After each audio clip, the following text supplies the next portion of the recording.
Thank you, everybody, for coming to the Aaron Torres Podcast YouTube page. I do have one quick favor before we get to the video that you came here for, and that is very simply this. You see that little red subscribe button below this video? Go ahead, smash that subscribe button. It really does help me. It really does help this channel grow and my audience grow. So go ahead and hit that red subscribe button. And now, here is the video that you came here for. The SEC has released schedules for the 2022 season. So that's obviously next year. We got schedules for all 14 teams in the SEC in 2022. By the way, if you want to see every schedule for every team, they are available at Aaron Torres Online. But what I want to do now is just kind of give you some quick, broad reactions to the SEC schedule release. To be clear, we are not going game by game, team by team, minute by minute, week by week, okay? I'm sure there is some podcast or radio show or website out there that is breaking down each individual schedule and trying to figure out, okay, Missouri, are they an 8-4 team or are they 7-5? Kentucky, let me tell you, week 9, that's a big one, October 22nd, Ole Miss. What do we make of Ole Miss going to Alabama in week 11? So we are not going to do that here on the Aaron Torres Podcast, but instead what I want to do is I just want to hit you with 4, 5, 6 kind of big takeaways that I have from the schedule. Then we will get to where Aaron was right, where Aaron was wrong, and we will get out of here. But let's get to some reactions as the SEC has released schedules for all 14 teams in the 2022 season. That is, of course, next year. The first one, the era of Alabama playing marquee out-of-conference opponents on neutral sites is over, okay?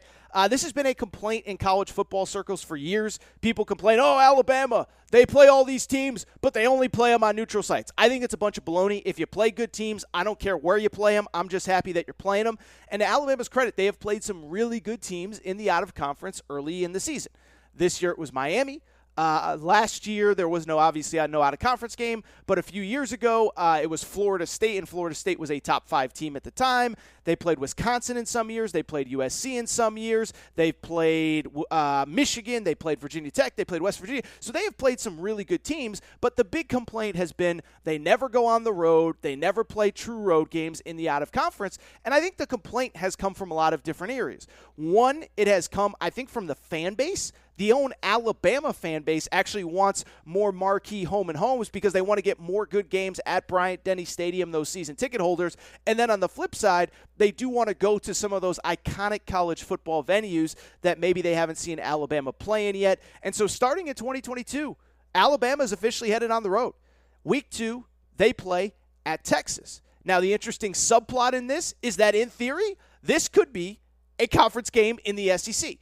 I don't believe that it will be because, I've said from the beginning, I don't think the Big 12 is going to let Texas and Oklahoma out of their contracts a minute before they possibly can because there's too much money to be lost by losing Texas and Oklahoma, and so they want to ride that financial gravy train as long as they can. I expect Texas and Oklahoma to be in the Big 12 until 2025, but there is a possibility that this game will be an SEC game. By that point, maybe we're at 9 SEC games, but on the flip side, what I would also say, I do think it's good for college football. I think it's good that Alabama's going on the road, and the great news is Alabama in the foreseeable future, they are not playing these neutral site games in Dallas and in Atlanta and in Miami and in Orlando and in wherever.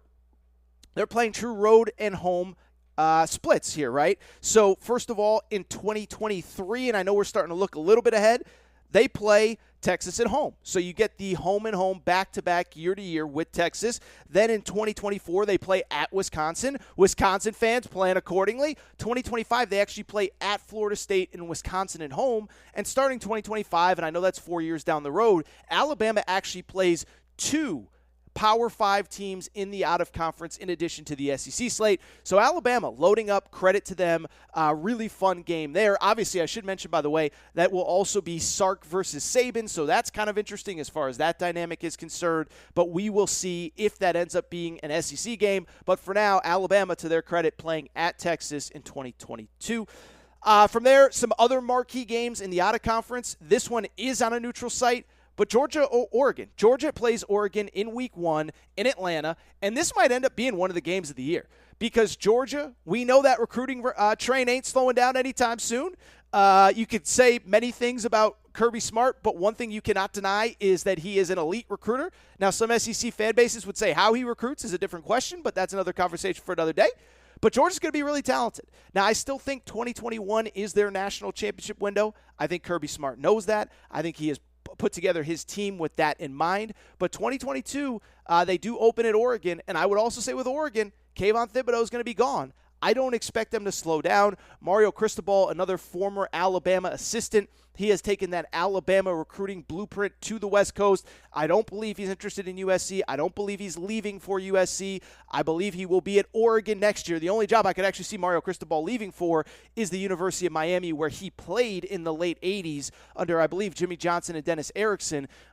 Maybe he leaves for Miami, but if Mario Cristobal is there, Oregon is going to probably be the team to beat on the West Coast and in the Pac-12, and I don't expect them to slow down in terms of how good they can potentially be next year. Other marquee out-of-conference games, LSU playing Florida State. What's obviously interesting about that one, could we see a scenario where LSU has a new head coach outside of Ed Orgeron, and then Florida State, I don't think it's going to happen, but could they have a new coach besides Mike Norvell? Florida State 0-3 for the first time, I believe, in school history. They host Louisville this weekend. They fall to 0-4. People are going to grow frustrated really, really, really quick with Florida State. Final marquee out-of-conference game that's worth noting, Auburn. They will play Penn State at home in the return game next year for the game that we just saw on Saturday, which was a really, really, really awesome game. Some other takeaways. Speaking of Auburn, there were two teams that jumped out to me as having absurdly advantageous schedules to start the 2022 season. One was Auburn. The other was Florida. We'll get to Auburn in a minute. Auburn plays, are you ready for this? Their first 5 games at home, Auburn will play in 2022. They host Mercer, San Jose State, that return game with Penn State in Week 3. Then they open SEC play with 2 straight home games, Missouri and LSU. Again, we're not going to sit down and break down, well, Missouri, their passing attack in 2022. No, we're not doing that. What I will tell you, though, I'm just saying, Auburn, 5 straight home games to open SEC play. That is incredible to me. That is inconceivable to me. And then from there, I would say the other team that has a very, very, very advantageous schedule in 2022, it is the Florida Gators. When I tell you the Florida Gators schedule, it is going to blow your mind. Florida plays its first 3 games at home. That's not that big of a deal. 6 of its first 7 games are at home in 2022. 6 of its first 7. Utah at home, Kentucky at home, South Florida at home. Then they play at Tennessee.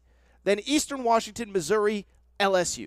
6 of its first 7 are at home. Then check this out. They get a bye, and then they play Georgia in Jacksonville.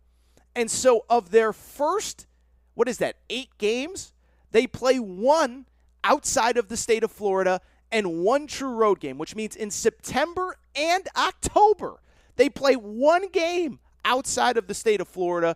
That is insane to me. They do have 2 of their last 3 are on the road, 3 of their last 4 are on the road, at A&M, South Carolina at home, at Vandy, at Florida State. But 6 of their first 7 are are in Gainesville. 7 of their first 8 are in the state of Florida. 9 games overall in the state of Florida. A couple more reactions. 1, Arkansas, they got themselves a legitimately kind of tough out-of-conference schedule, okay? So Arkansas, obviously Sam Pittman, they're playing really well. Kind of an incredible turnaround under Sam Pittman. I've talked about it on this show. But they're out-of-conference slate. They play Cincinnati in Week 1. Then, this is a weird one to me. Middle of October, they go to BYU. And credit BYU, getting an SEC team in Provo in the middle of October, but it's going to be cold. It's going to be dark. It's going to be at altitude. That is a really tough game for Arkansas in the middle of SEC play, has to go to BYU. And then in middle of November, they play Liberty at home. If Liberty still has Hugh Freeze, they're going to be rolling. I don't know if they'll have Hugh Freeze, but they will be rolling one way or the other. That BYU game really stood out to me as well. Arkansas also a little bit of a quirky schedule as well. From September 17th until November 5th, they play just 1 home game Now, that one home game is Alabama, but September 24th, they play A&M on a neutral site.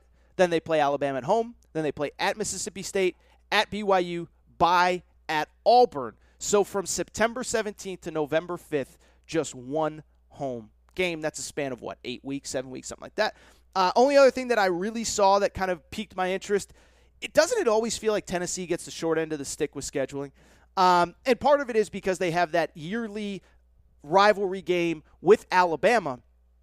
But Tennessee, it feels like they always get the short end of the stick. And next year, they get it again. They play Alabama because that's their cross-division rivalry game. And then they get at LSU. And so LSU, again, we just talked about it with Coach O. We will see if Coach O is still there. But just a fascinating thought as on top of the SEC East slate, they have to play at LSU and Alabama at home.